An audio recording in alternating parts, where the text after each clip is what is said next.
Oh, I don't think anyone ever knows what they want to be. I think when I was in school I was really good at netball, so had big dreams to kind of be in the sporting industry. I ended up studying to become a physio at university, and look at me now, I'm in a bank. So yeah, you wouldn't read about it.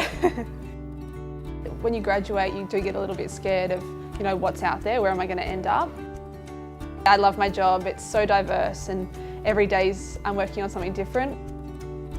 I think my advice to anyone at university would be try and experience as much as you can at uni, whether it's doing internships. Networking can start at university and that opens doors as well as when you come to the workforce, which is networking is obviously really important there as well.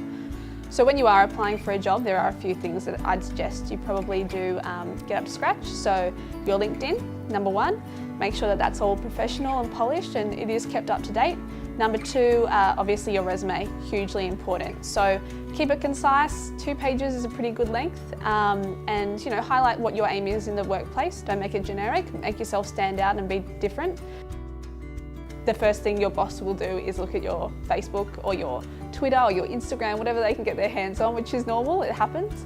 And also be aware of any grad programs and summer internships, because that often happens in your second year of uni, they start advertising for those things.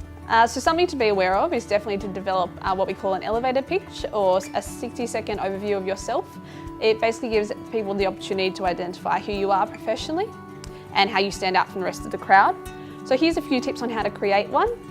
Identify your goal, explain what you do and study, communicate your strengths, engage with a question, and make sure you pull it all together.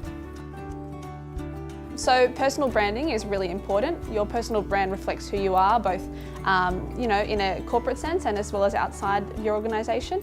To develop your personal brand, you just have to have a really clear idea about your objectives in the workforce and also what you can add value to and bring to the organisation. If you are lucky enough to get a job, really exciting, just make sure you do take a step back and have a look at the contract, have a look at the terms and conditions, whether the super is included in the salary or not, and just make sure before you do sign on that dotted line that you are aware of these things.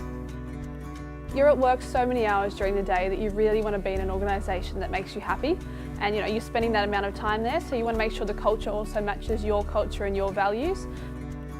This is my first job and I absolutely love it, so I can promise you, you will get a job and it will be great.